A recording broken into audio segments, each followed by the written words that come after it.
नमस्कार. श्रद्धा आणि निसर्ग यांचा एक इतका सुंदर संगम म्हणजे आमलकी एकादशी. पण हा दिवस इतका पवित्र आणि महत्त्वपूर्ण का मानला जातो? चला, आज आपण यामागचं सगळं रहस्य उलगडून पाहूया.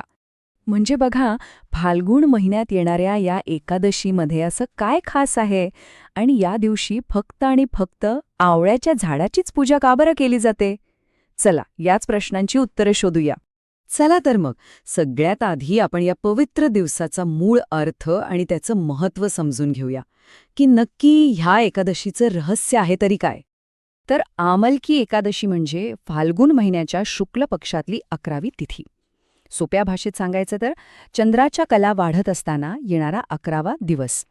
आणि हा दिवस पूर्णपणे भगवान विष्णूंना समर्पित आहे, त्यामुळे भक्त मोठ्या श्रद्धेने त्यांची उपासना करतात. आता आपण या एकादशीच्या नावामागच्या मुख्य गोष्टीकडे वळूया, आणि ती गोष्ट म्हणजे आमलकी, म्हणजेच आपला आवळ्याचा दिव्य वृक्ष. या वृक्षाचं नेमकं महत्त्व काय आहे ते पाहू. आमलकी हा मुळात एक संस्कृत शब्द आहे. त्याचा अर्थ होतो आवळा. याच फळावरून या एकादशीला तिचं नाव मिळालं आहे. पण गंमत म्हणजे हे फळ फक्त खाण्यासाठी नाहीये, त्याचं आध्यात्मिक महत्त्वही खूप मोठं आहे. पुराणांमध्ये असं मानलं जातं की आवळ्याच्या झाडात प्रत्यक्ष भगवान विष्णू वास करतात आणि म्हणूनच या दिवशी या झाडालाच देव मानून त्याची पूजा केली जाते. किती सुंदर कल्पना आहे ही, नाही का? आपल्याकडे प्रत्येक व्रतामागे एक बोध देणारी कथा असते, बरोबर? चला आता आमलकी एकादशीशी जोडलेली एका राजाची एक पौराणिक आख्यायिका ऐकूया. या कथेतून या व्रताचं महत्त्व आणखी स्पष्ट होईल.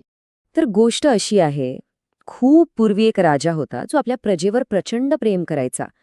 एकदा त्या राजाने आणि त्याच्या संपूर्ण प्रजेने मिळून मोठ्या भक्तिभावाने आमलकी एकादशीचं व्रत केलं. सगळ्यांनी मिळून उपवास केला आणि विधीपूर्वक पूजा केली. आणि काय आश्चर्य, त्यांच्या त्या सामूहिक श्रद्धेचं फळ त्यांना लगेच मिळालं. असं म्हणतात की त्या व्रताच्या प्रभावाने त्यांच्या राज्यात सगळीकडे सुख, शांती आणि समृद्धी नांदायला लागली. राज्यातलं दुःख आणि दारिद्र्य जणू नाहीच झालं. म्हणजे या कथेवरून हेच सिद्ध होतं की हे व्रत फक्त भौतिक सुखसमृद्धीच नाही देत, तर ते आपल्या सर्व पापांचा नाश करून मोक्षाचा मार्गही खुला करतं. आणि हेच या व्रताचं खरं आध्यात्मिक फळ आहे. बरं, कथेतून आपल्याला या व्रताचं महत्त्व तर कळालं, पण हे व्रत प्रत्यक्ष कसं केलं जातं? आता आपण या व्रताच्या विधींवर आणि त्याच्या महत्त्वावर एक नजर टाकूया. ह्या व्रतामध्ये काही मुख्य गोष्टी केल्या जातात. सगळ्यात आधी भक्त उपवास करून भगवान विष्णूची पूजा करतात. त्यानंतर आवळ्याच्या झाडालाच विष्णू स्वरूप मानून त्याच्या भोवती प्रदक्षिणा घालतात. आणि मग दिवसभर दानधर्म, मंत्रजप आणि कीर्तनासारख्या भक्तिमय कार्यांमध्ये स्वतःला गुंतवून ठेवतात. असं मानलं जातं की जे कोणी हे व्रत अगदी मनापासून करतात त्यांना अनेक फायदे मिळतात. मुख्य म्हणजे उत्तम आरोग्य आणि दीर्घायुष्य लाभतं. आणि सगळ्यात महत्त्वाचं, मानसिक शांती मिळते. आमलकी एकादशीची एक सगळ्यात अनोखी गोष्ट म्हणजे ती केवळ अध्यात्मापुरती मर्यादित नाही, तर ती थेट आरोग्याशी जोडलेली आहे. चला पाहूया हा दुवा नेमका कसा साधला जातो ते.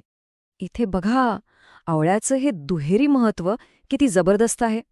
एका बाजूला ते पापांचा नाश करून मोक्षप्राप्तीसाठी मदत करतं असं मानलं जातं, तर दुसऱ्या बाजूला त्याचे आरोग्यदायी फायदे तर आपण सगळेच जाणतो.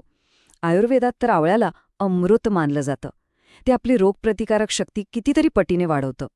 तर या सगळ्या माहितीवरून एक गोष्ट अगदी स्पष्ट होते, आमलकी एकादशी म्हणजे श्रद्धा आणि निसर्ग यांचा एक खरोखरच अद्भुत असा संगम आहे. थोडक्यात सांगायचं झालं तर आमलकी एकादशी ही एक अशी सुंदर परंपरा आहे जी आपल्याला निसर्गात देव पाहायला शिकवते, त्याचा आदर करायला शिकवते आणि त्याचबरोबर आपलं आध्यात्मिक आरोग्य आणि शारीरिक आरोग्य हे वेगळं नसून एकमेकांशी कसं जोडलेलं आहे हे सुद्धा दाखवते. या निमित्तानं एक प्रश्न मनात आल्याशिवाय राहत नाही. आपल्या आजच्या या धावपळीच्या जीवनात आपण निसर्ग आणि अध्यात्म यांचं संतुलन कसं साधू शकतो यावर नक्कीच विचार करायला हवा. जय श्रीहरी.